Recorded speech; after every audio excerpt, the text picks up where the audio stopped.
Hey Tim, here we are again in real life. I know, I've been having a real difficulty actually having a conversation with you without the use of technology. Yes, indeed. And I'm in the city, I've had to wear a suit and shoes and socks. And shoes and socks, thank God. And you've got pants on, which is such a relief, let me tell you. And I hate socks, they're like training wheels for shoes. But anyway, here we are. Oh dear. So you did a webinar today without me. Yeah, it went very well. On the supervision guidelines, so thank you for not including me. And I understand there was a whole lot of questions and there's a whole lot of resources that are going to come out in a couple of days. So don't inundate us with questions. We know there's lots more information that needs to come out on it, and it will be coming out soon. And that was the point I made actually. We are feeding out information on that constantly, and enhancing constantly, etc., etc. But this stuff will be coming out shortly. For those people who are listening now but weren't listening this morning on it, that presentation is up on our system. So if you want to have a look at it, it's probably a good idea. So they can fast forward through it? If you can't find the interesting bits, but most of it I'm talking on. There is some other bits where I'm not.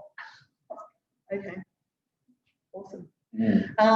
And we're still waiting for a response about the refunds for the people that are wanting their Class 1 licence that have already paid for their Class 2.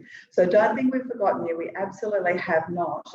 But I've had a number of responses back from Fair Trading, and they're just working through the system. So yeah, it's they're having some difficulty understanding the process of refunding the money.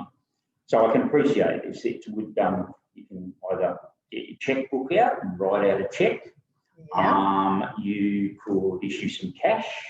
You could get really technical and put it straight into somebody's bank account, like with an electronic transfer. Right. Yeah. But apparently their systems at this stage are not up to any of that. So anyway, we're still working on it, and we will not give up. I promise you, we will get a result eventually. So what we do, let's tie that off. Yeah, they have agreed that you're entitled to a refund. They have agreed that. What they haven't done is work out a way to do it. So we're on it. How they deliver that refund, absolutely. Okay, a couple of other things. We've got the awards happening on Friday of next week, Friday the 30th of October, and we've got over 15 regions attending those awards virtually, which is bloody exciting. It is. Yes, it is. And well over 600 people are coming. I know that the team have done an incredible job, and they said to me that it is harder to do the virtual one. But have you seen that? I mean, I know what goes in, what's involved for a live event, and it's a lot of work. But can I tell you, the amount of work and the planning, and even just the pre-filming and everything that you and I have done, let alone what the entire team has done, it has been an extravaganza, let me tell you. It's going to be a night not to be missed. So if you have not yet registered, your deadline is Tuesday of next week. It's free, so you've got nothing to lose. Just register. It's going to be, you're going to see Tim like you've never seen Tim before. Yeah, no, I will leave my self-respect at the event, so it's worth seeing.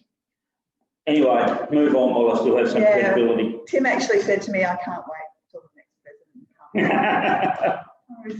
I didn't think I actually said that out loud. I thought I was just thinking it. CPD, you're going to be impressed with this. I finished my CPD this week. Oh, good. So I don't have to restore your license like last year. No, I did my CPD. I did the second of the 2 trainings with Merida. Okay. So don't forget, March 2021, you need to have done your CPD by then. Let's face it, December and January are going to be a write-off. You're not going to want to do it then. So get it done before Christmas. Yeah. Yeah? It's a good idea. Get it out of the way. Otherwise, it does. No, I guess it really does come down to the last minute. So if you've got a little bit of time on your hands, and it is a virtual classroom now. That's one of the things that have been interesting that's come out of all of this is just the growth in technology. It has been, and also the dinosaurs of this world having to embrace it. You know, you had no choice. Yeah. And I would fight it. But anyway, it is a lot better experience with all of that. Yeah, absolutely. And we have a webinar. Now, it's kind of a depressing topic on Friday. We're talking about insolvency, but the thing that you need to remember is watching the webinar is going to help you avoid that outcome and help you better plan to make sure that you avoid that outcome, right? So there's two lenses to look through for this particular seminar. We did it because of a call from the community, from our members about what do I do, because this thing is looming and it is still looming. Now the JobKeeper, I appreciate, doesn't stop until next year, but that is diminishing. But it's diminishing. Oh, it is, and the bad times unfortunately are going to come, and so there's two lenses you look through in relation to this. One is yourself, how your business is going.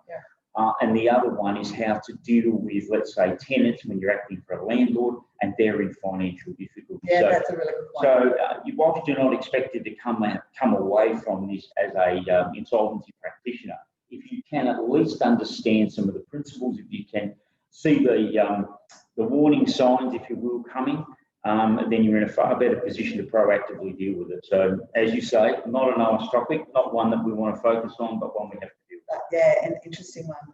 Now, you always have something left on your list. What's going on? Oh, yes, I do. Property matters. So, the trust account. I haven't had a look yet, but we will have a look shortly. But Fair Trading said that they would put onto their site under the heading Property Matters. What we have been telling you, they'll confirm that the word authorised for the electronic transfer of monies out of the trust account, the word authorised will mean authorising somebody else. So typically your bookmaker, but bookmaker, bookkeeper. Sorry, Freudian slip. So much I can say to that. No, I know. Your bookkeeper is now I'm cracking myself. So that your bookkeeper can do the transfer of the money. So that's the way with the authority. With the licensee and charges authority. Alrighty, is that it for us? It is now. It is now. All right. Take care, guys. We'll see you next week. Bye.